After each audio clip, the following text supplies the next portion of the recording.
8 मार्च 2014 की रात Kuala Lumpur international airport पर बिल्कुल आम रात जैसी थी। न कोई तूफान, न कोई हड़बड़ी, न कोई अनहोनी का संकेत। यात्रियों की आवाजें, बोर्डिंग अनाउंसमेंट और रनवे की रोशनी, सब कुछ सामान्य था। इसी सामान्यता के बीच एक विशाल बोइंग 777-200 ER खड़ा था, जिसका नाम था मलेशिया एयरलाइंस फ्लाइट MH370। ये विमान बीजिंग के लिए उड़ान भरने वाला था। 227 यात्री और 12 क्रू मेंबर, कुल 239 लोग अपने अपने सपनों और जिम्मेदारियों के साथ इस उड़ान में सवार थे। किसी को नहीं पता था कि ये उड़ान इतिहास की सबसे रहस्यमयी उड़ान बनने जा रही है। कॉकपिट में कैप्टन जहारी अहमद शाह बैठे थे। उम्र 53 साल, 18,000 घंटों से ज्यादा उड़ान का अनुभव, शांत स्वभाव और पेशेवर छवि।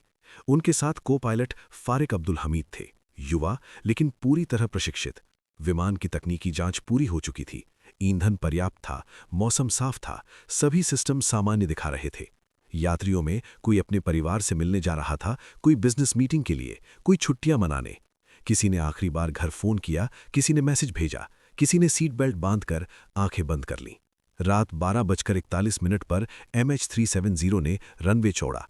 भारी भरकम विमान ने रफ्तार पकड़ी और धीरे धीरे अंधेरे आसमान में ऊपर उठ गया। पहले कुछ मिनटों तक सब कुछ बिल्कुल वैसा ही था जैसा हर रोज सैकड़ों उड़ानों में होता है। विमान अपनी निर्धारित ऊंचाई पर पहुंचा, ऑटो पायलट चालू हुआ, एयर ट्रैफिक कंट्रोल से बातचीत होती रही। कोई चेतावनी नहीं, कोई असामान्यता नहीं। ये एक साधारण उड़ान लग रही थी। करीब 40 मिनट बाद विमान मलेशियाई एयरस्पेस से निकलकर वियतनाम के एयरस्पेस में प्रवेश करने वाला था। उसी समय कॉकपिट से एयर ट्रैफिक कंट्रोल को आखिरी रेडियो संदेश मिला, गुड नाइट मलेशियन 370। आवाज शांत थी, सामान्य थी, किसी भी तरह के खतरे का कोई संकेत नहीं था। लेकिन यही शब्द आगे चलकर एविएशन इतिहास के सबसे डरावने शब्दों में बदल गए। इस संदेश के कुछ ही पल बाद MH370 का ट्रांसपॉन्डर बंद हो गया। सेकेंडरी रडार पर विमान की पहचान गायब हो गई। एयर ट्रैफिक कंट्रोल को पहले लगा कि ये कोई तकनीकी गड़बड़ी होगी, क्योंकि कभी-कभी सिग्नल कुछ देर के लिए गायब हो जाते हैं। लेकिन मिनट बीतते गए, फिर और मिनट।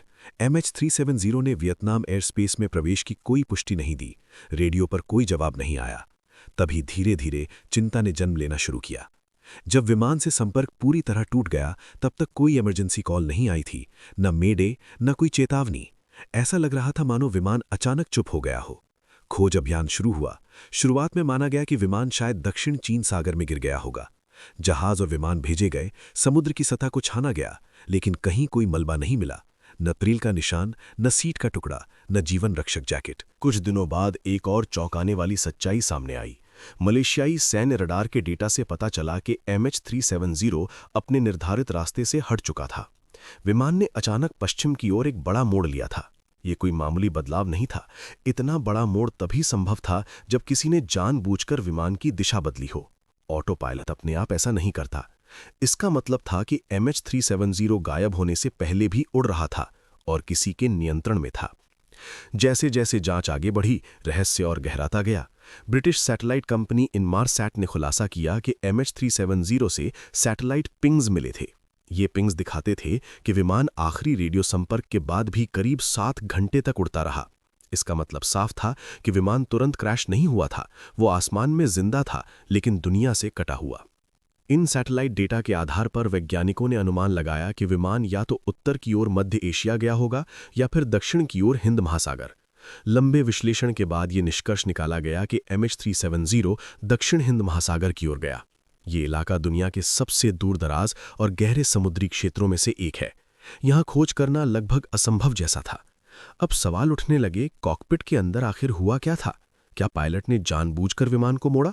कुछ लोगों ने यह थ्योरी दी कि कैप्टन जहारी ने आत्महत्या के इरादे से विमान को समुद्र की ओर ले गए। लेकिन उनके परिवार, दोस्त और सहयोगी इस बात को मानने को तैयार नहीं थे। कोई सुसाइड नोट नहीं, कोई स्पष्ट कारण नहीं, और सबसे बड़ा सवाल, 238 निर्दोष लोगों को साथ क्यों ले जाया जाता? दूसरी थ्योरी अपहरण की थी, लेकिन अगर विमान हाईजैक हुआ होता तो कोई मांग, कोई संदेश, कोई दावा सामने आता। यहां कुछ भी नहीं था, पूरी चुप्पी। तीसरी और सबसे ज्यादा मानी जाने वाली थ्योरी ये थी कि विमान में अचानक डीकम्प्रेशन हुआ। केबिन का दबाव कम हुआ, जिससे यात्री और क्रू धीरे धीरे बेहोश हो गए। विमान ऑटो पायलट पर उड़ता रहा जब तक कि ईंधन खत्म नहीं हो गया और फिर समुद्र में गिर गया। ये थ्योरी वैज्ञानिक रूप से संभव थी, लेकिन फिर भी कई सवालों के जवाब नहीं देती थी। खोज अभियान सालों तक चला। ये इतिहास का सबसे महंगा सर्च ऑपरेशन बन गया। हिंद महासागर की गहराइयों को सोनार और सबमरीन से खंगाला गया, लेकिन समुद्र बेहद गहरा था, लहरें खतरनाक थीं और इलाका विशाल। 2015 से 2018 के बीच कुछ विमान के टुकड़े अफ्रीका और हिंद महासागर के द्वीपों पर मिले। कुछ हिस्सों की पुष्टि हुई कि वे MH370 के ही थे। इससे ये तो साबित हो गया कि विमान समुद्र में गिरा था, लेकिन पूरा विमान और सबसे जरूरी चीज ब्लैक बॉक्स अब भी नहीं मिला। ब्लैक बॉक्स के बिना आखिरी पलों का सच सामने नहीं आ सका। पायलट ने क्या देखा, क्या सुना, क्या फैसला लिया, सब कुछ अंधेरे में रह गया। सबसे ज्यादा पीड़ा उन परिवारों ने झेली जिनके अपने उस रात आसमान में खो गए। किसी को आज भी उम्मीद है कि शायद कोई चमत्कार हुआ हो। किसी ने अपने प्रियजनों को मृत मानने से इनकार कर दिया। उनके लिए MH370 सिर्फ एक विमान नहीं, बल्कि एक अधूरी कहानी है जो आज भी हर रात उन्हें सोने नहीं देती। आज इतने साल बाद भी फ्लाइट MH370 एक खुला रहस्य है। शायद वो विमान हिंद महासागर की गहराई में चुपचाप पड़ा है। शायद कभी नई तकनीक उसे ढूंढ निकाले, या शायद ये रहस्य हमेशा के लिए आसमान और समुद्र के बीच कहीं दबा रह जाए।